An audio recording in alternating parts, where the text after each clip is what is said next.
तो जैसा कि आप लोगों को याद होगा, हमने पिछली क्लास में स्वर संधि को पढ़ना शुरू किया था। अब देखिए, स्वर संधि को पढ़ते हुए हमने आपको दो कॉन्सेप्ट भी बताए थे। एक तो था वर्ण संयोजन और दूसरा था वर्ण वियोजन। याद है आप लोगों को? चलिए, अब देखिए वर्ण संयोजन क्या होता है। अगर हम अलग अलग वर्णों को मिलाकर एक नया शब्द बनाएंगे, उसी को हम क्या कहते हैं? वर्ण संयोजन। और वर्ण वियोजन या फिर जिसको हम वर्ण विच्छेद भी कहते हैं, वो क्या होता है कि किसी शब्द में जितने वर्ण प्रयुक्त हुए हैं उन सबको अलग अलग करके लिखना। यही क्या होता है? वर्ण संयोजन, वर्ण वियोजन होता है। अभी के पूरे संधि में हमें इन दो बातों को क्या करना है? ध्यान रखना है, क्योंकि आप स्वर संधि पढ़े, व्यंजन संधि पढ़े, विसर्ग संधि पढ़े, सब में आपको ये काम आने वाला है और बिना इसके आप संधि विच्छेद और संधि नहीं कर सकते हैं। और फिर हमने स्वर संधि पढ़ते हुए आपको ये भी समझाया कि जो स्वर संधि है उसके कितने प्रकार होते हैं। तो आप लोग याद कर पा रहे हैं कि स्वर संधि के कितने प्रकार होते हैं? देखिए, स्वर संधि के कितने प्रकार हैं? 5 प्रकार। और वो 5 प्रकार कौन कौन से हैं? तो सबसे पहला जो संधि है उसको हम क्या कहते हैं?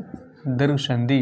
अब देखिए, आपका अपना दिमाग यहाँ पे नहीं लगाना है कि सर आपने 1 नंबर में तो ये कहा है, पर इस बुक में 1 नंबर में ये लिखा हुआ है। इसका मतलब आप गलत बता रहे हैं। कोई भी 1 नंबर 2 नंबर में हो सकता है। और अलग अलग बुक में क्या होता है? अलग अलग दिए होते हैं। बात समझ में आ रहा है? पर हमने क्या किया? आसान से मुश्किल की तरफ इसको वर्गीकृत किया है। तो ये बात आपको समझ में आ रहा है? चलिए, तो आपको इसके पीछे नहीं बढ़ जाना है कि 1 नंबर में कौन है। तो सबसे पहला जो हमारा संधि है, स्वर संधि का प्रकार है, वो कौन सा है? दीर्घ संधि। दूसरा कौन सा है? गुण संधि। तीसरा यन संधि। और चौथा जो संधि है उसको हम कहते हैं अयादि संधि।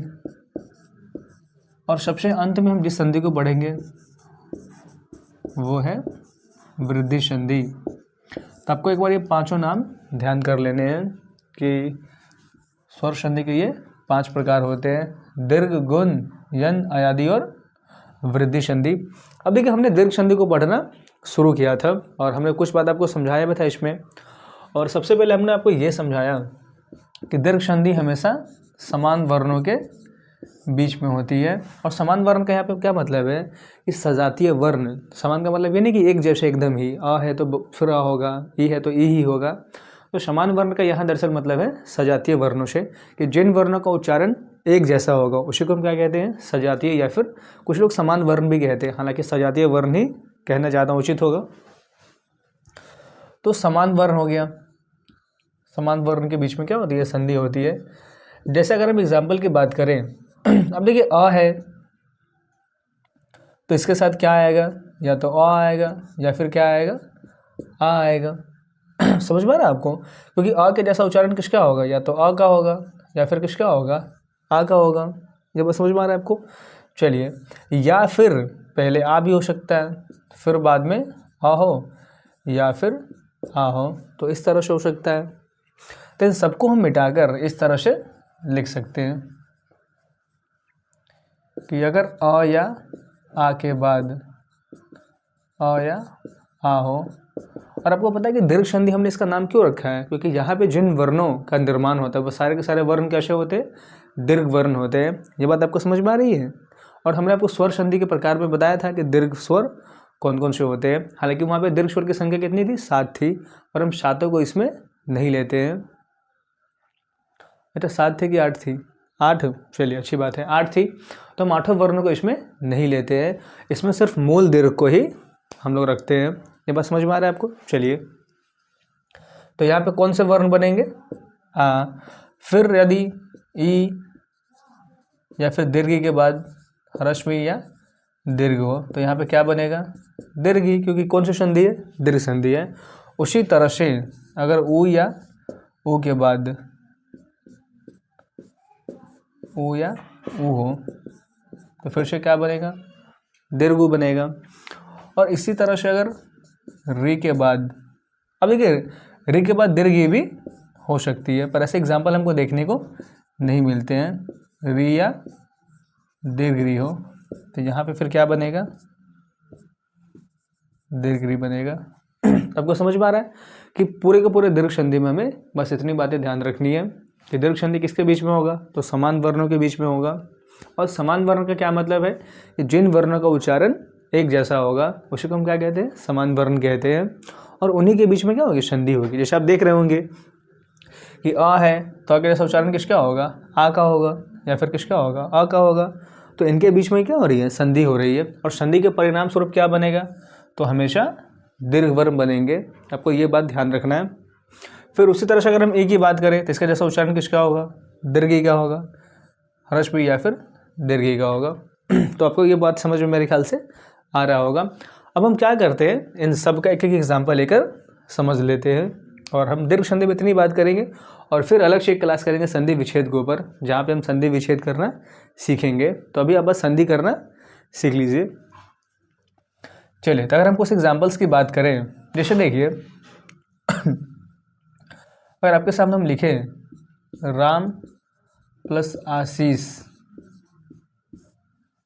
अब देखिए, हमने आपको पिछली क्लास में ये बात समझाया कि जब भी हमें संधि करना होगा तो हम क्या करेंगे, वर्ण वियोजन करेंगे, मतलब वर्णों को अलग अलग करके लिखेंगे। और जब आप सीख जाएंगे संधि करना तो आपको ये करने की कोई ज़रूरत नहीं है।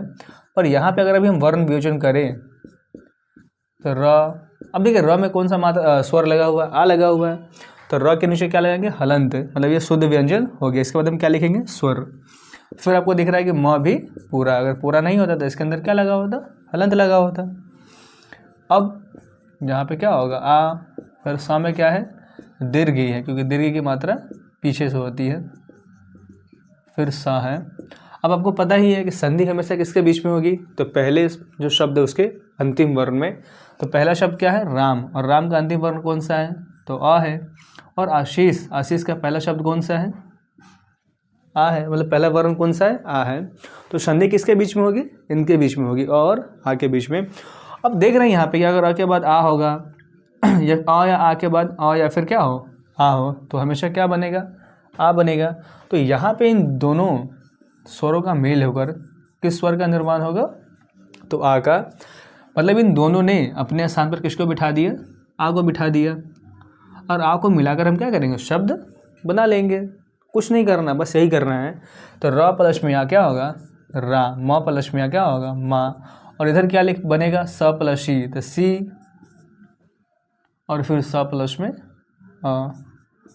शीस। तो हमारा शब्द क्या बन गया, रामाशीष। सिंपल, एकदम एकदम आसान करके समझना है, बिल्कुल भी इसको मुश्किल नहीं बना रहा हूँ, नहीं आपको मुश्किल लग रहा होगा मेरे ख्याल से। चलिए, तो अगर हम कुछ और एग्जाम्पल लिखें, जैसे आपके सामने लिखा हो पुस्तक। अब देखिए, पुस्तक पढ़ने से आपको पता चल रहा है, पुस्तक क के अंत में क्या आ रहा है, आ रहा है, इसका मतलब इसके अंत में कौन सा स्वर होगा, अ होगा। फिर हम लिखेंगे आलय, शब्द हमारा क्या बनेगा फिर से। अब देखिए, यहाँ पे अंत में क्या आएगा, अ, यहाँ पे क्या है, आ, और आ मिलकर क्या बनेगा, आ ही बनेगा। तो ये जो क है इसके अंत में कौन सा स्वर लगेगा, आ, तो शब्द हमारा क्या बनेगा, पुस्तकालय। चलिए, आपको एग्जाम्पल समझ में आ रहा है। अब हम कुछ इसके एग्जाम्पल देख लेते हैं। जैसे इसका सबसे प्रसिद्ध एग्जाम्पल क्या है, नदी और प्लस में ईस। समझ में आ रहा है आपको।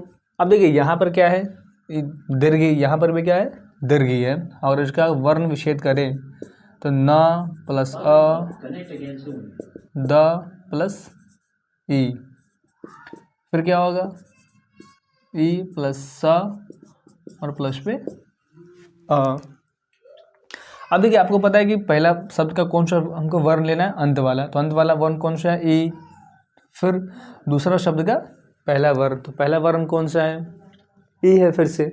अब देखिए, आपको पता ही, अगर दीर्घी हो चाहे हर्ष भी हो, उसके बाद दीर्घी हो चाहे हर्ष भी हो, तो कौन सा ये बनेगा, दीर्घी। इसका मतलब ये दोनों हटकर इसके स्थान पर कितने दीर्घी आएंगे, सिर्फ और सिर्फ एक आएगा।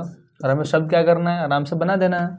तो न प्लस में न होगा पूरा, द प्लस में ई, दी होगा, और स प्लस में क्या होगा, स होगा। तो हमारा शब्द क्या बन गया, नदीश।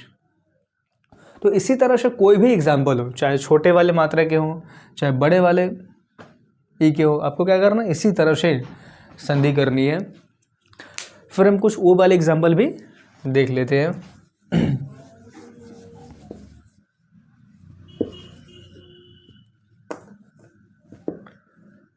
चलिए,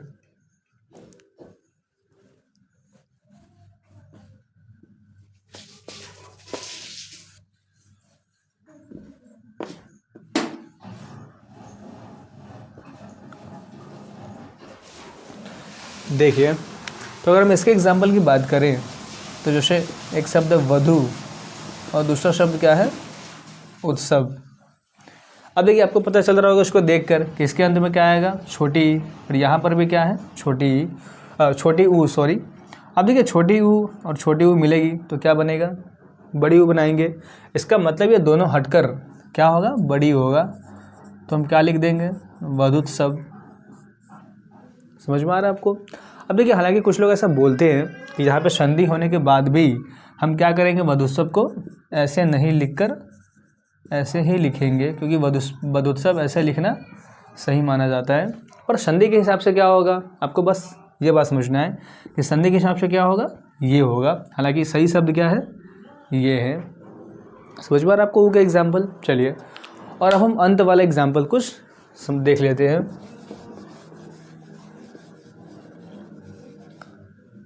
चलिए, तो अंत में क्या हमारा री वाला एग्जाम्पल है, और अगर हम इसका एग्जाम्पल लिखें तो क्या होगा, तो बोर्ड गीला हो गया, 1 मिनट।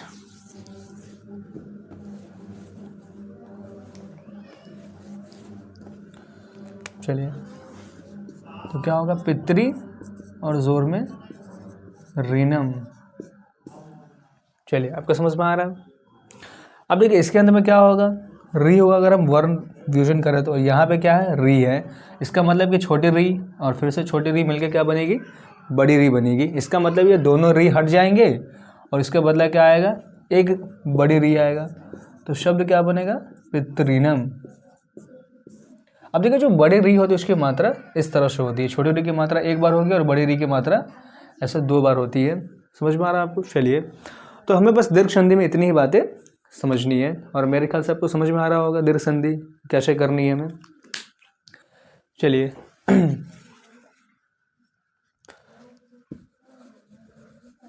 अब हमें दूसरा जो संधि पढ़ना है वो कौन सा है, गुण संधि।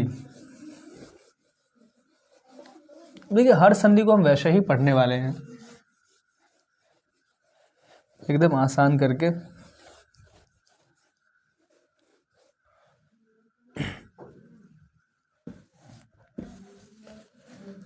चलिए, तो दूसरा संधि कौन सा है, गुण संधि है।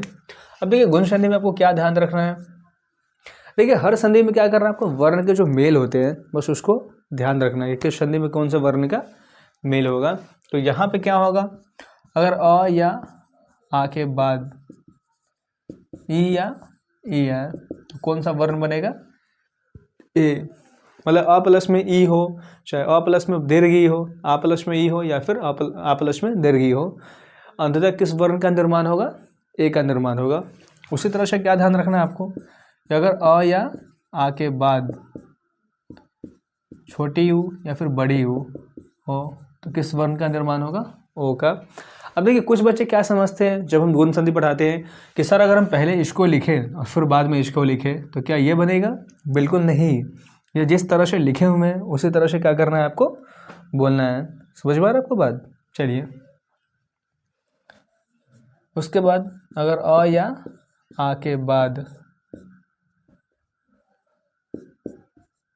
री हो तो क्या बनेगा, अर।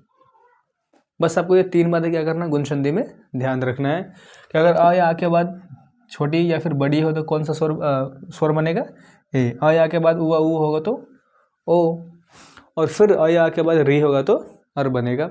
अब एग्जाम्पल से इस बात को क्या करते हैं, समझते हैं। इसे मान लीजिए, हम सबसे पहले इसका एग्जाम्पल समझते हैं। मान लीजिए हमने आपके सामने लिखा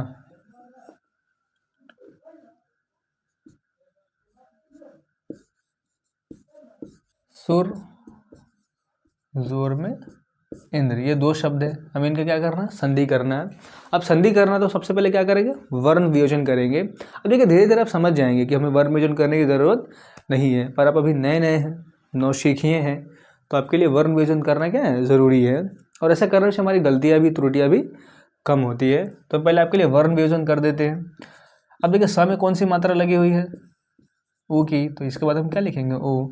फिर र पूरा है तो र के बाद क्या आ जाएगा, फिर इधर ई। अब देखिए, न आधा है तो इसका मतलब इसमें कोई स्वर नहीं है, और ये द्र है। अच्छा, आपने इसका वर्ण वियोजन तो नहीं सीखा होगा, पर कोई बात नहीं है, धीरे धीरे अभ्यास से इस चीज़ को सीख जाएंगे। हालांकि जब हमारी डिटेल क्लास होती है तब वहाँ पे हर वर्ण का वर्ण वियोजन करके समझते हैं।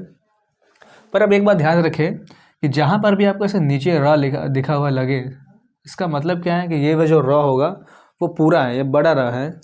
तो यहाँ पे द क्या है, छोटा होगा, मतलब आधा है, और र क्या है, पूरा है। और र में कौन सा स्वर है, तो अ है, क्योंकि हम अगर पढ़ेंगे तो क्या है, द्र, और पढ़ने में भी इसी तरह से आ रहा है, पहले द फिर र फिर अ, तो हमने उसी तरह से इसको लिखा है। चलिए, अब हमें करना क्या है, इनकी संधि करनी है। और संधि में क्या होगा, पहले शब्द का अंत वाला वर्ण, इसका मतलब कि इसके अंत वाला वर्ण कौन सा है, अ है। और दूसरा जो शब्द है उसका कौन सा वर्ण लेना है हमें, पहला वाला। ये कौन सा हो गया, ई हो गया।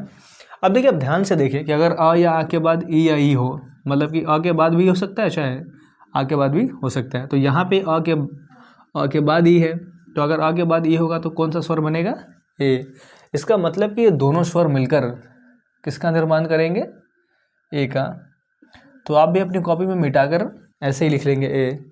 नहीं मिटा पा रहे चलिए, तो हमने क्या किया, इन वर्णों की संधि कर दी। अब हमें कुछ नहीं करना, बस शब्द क्या करना, जैसे बन रहे बना देना है।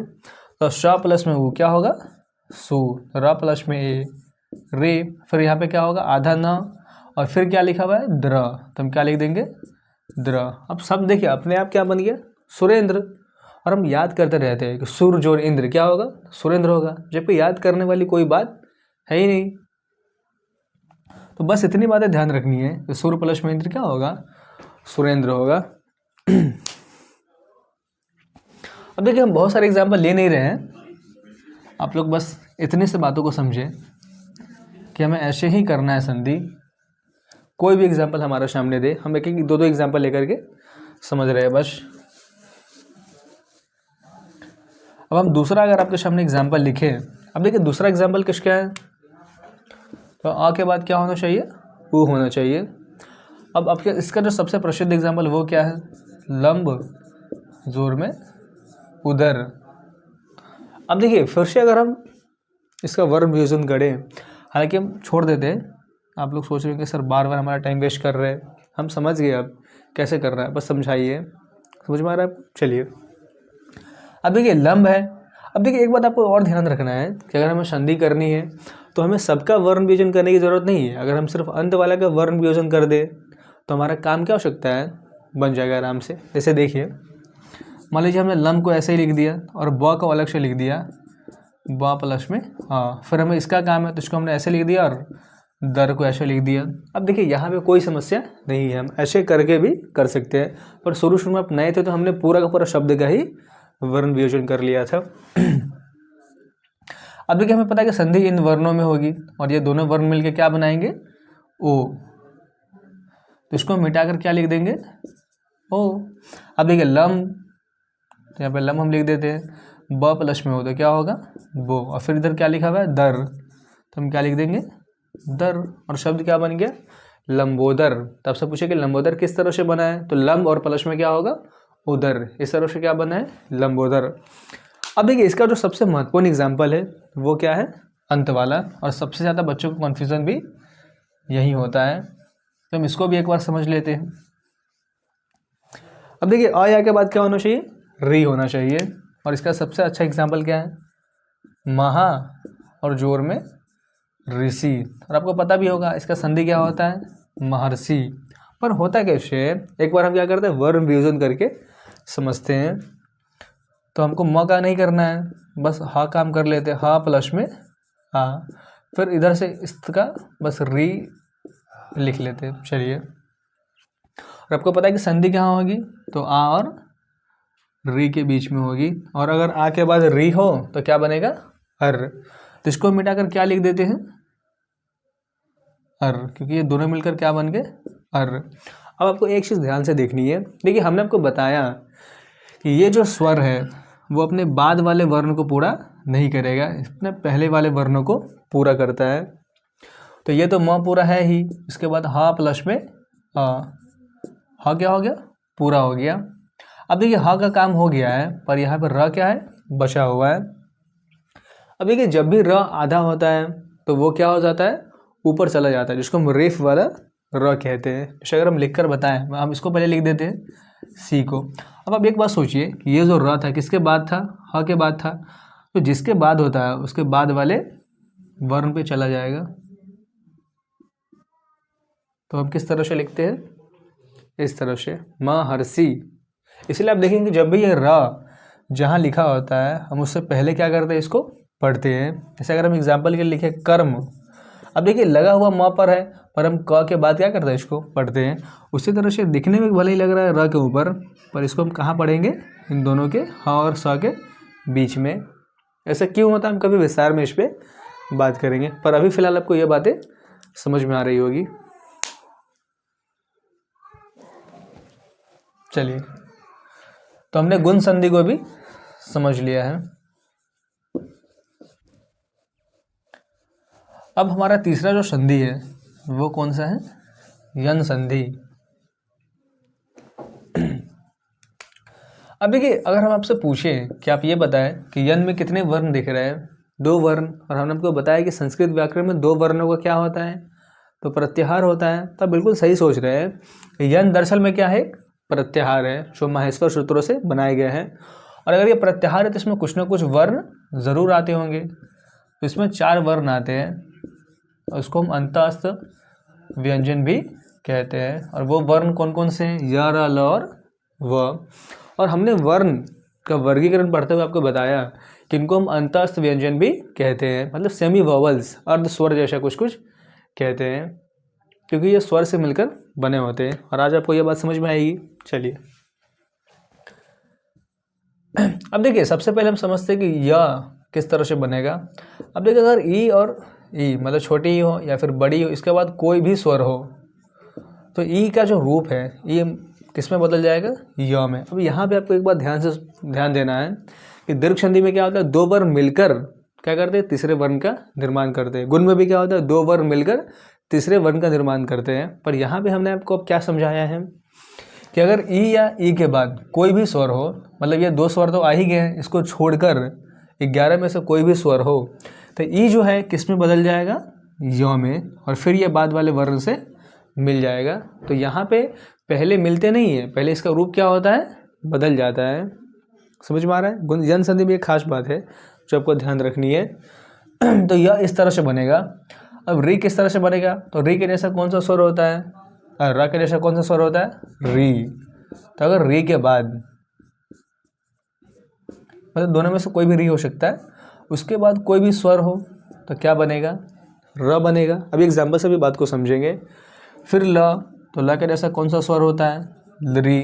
तो री के बाद कोई भी स्वर हो तो क्या बनेगा, मतलब री जो है किस में बदलेगा, ल में। री या री किस में बदलेगा, र में। फिर अगर व की बात करें तो उ या यू के बाद कोई भी स्वर हो तो ये किस में बदल जाएगा, व में। तो हमें यन संधि में ये बात क्या करनी है, ध्यान रखनी है। अब देखिए अगर हम इसके एग्जाम्पल की बात करें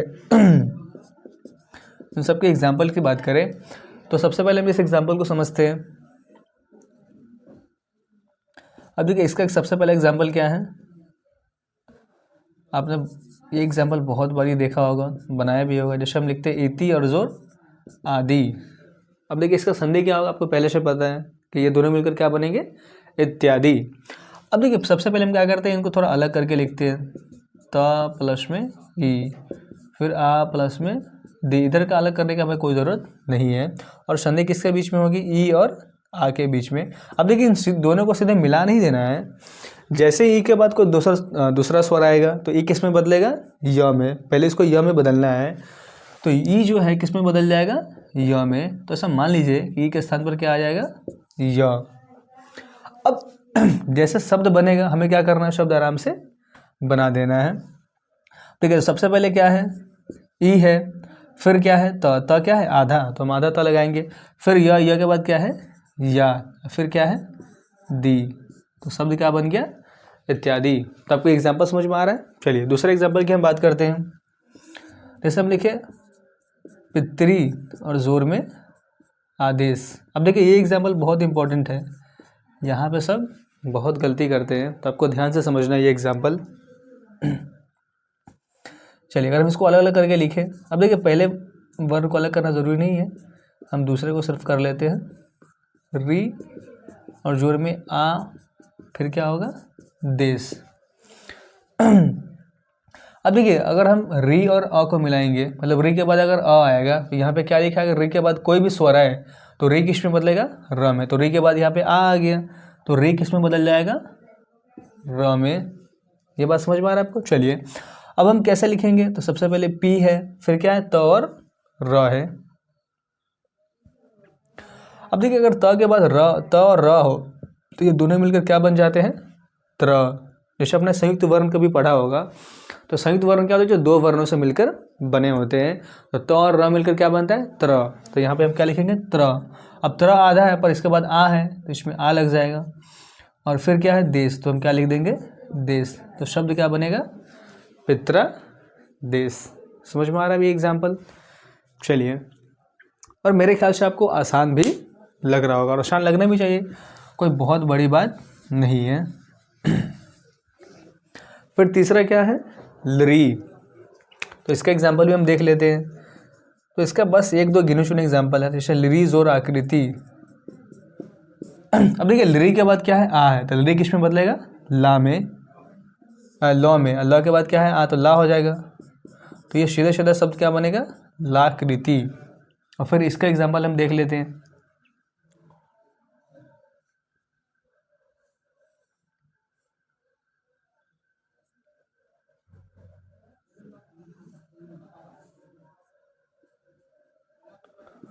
जैसे हम लिखें अनु प्लस ऐ। अब देखिए इसके अंत में क्या है, ऊ है, ऊ के बाद अ होगा तो क्या होगा, आपको पता है ऊ व में बदल जाएगा, और व प्लस में क्या बनेगा, पूरा व हो जाएगा, और ये न क्या रहेगा, आधा। तो सब कुल मिलाकर क्या बनेगा, अन्वय। तो आपको मेरे ख्याल से सारी बातें समझ में आ रही होंगी, और आपके ऊपर से भी जा रहा होगा बहुत सारी बातें। तो हम आज की क्लास को यहीं तक रखते हैं, और फिर मिलते हैं आपसे जल्दी अगले क्लास में। और अगले क्लास में हम अयादी और वृद्धि संधि को समझेंगे। तो तब तक के लिए बाय बाय।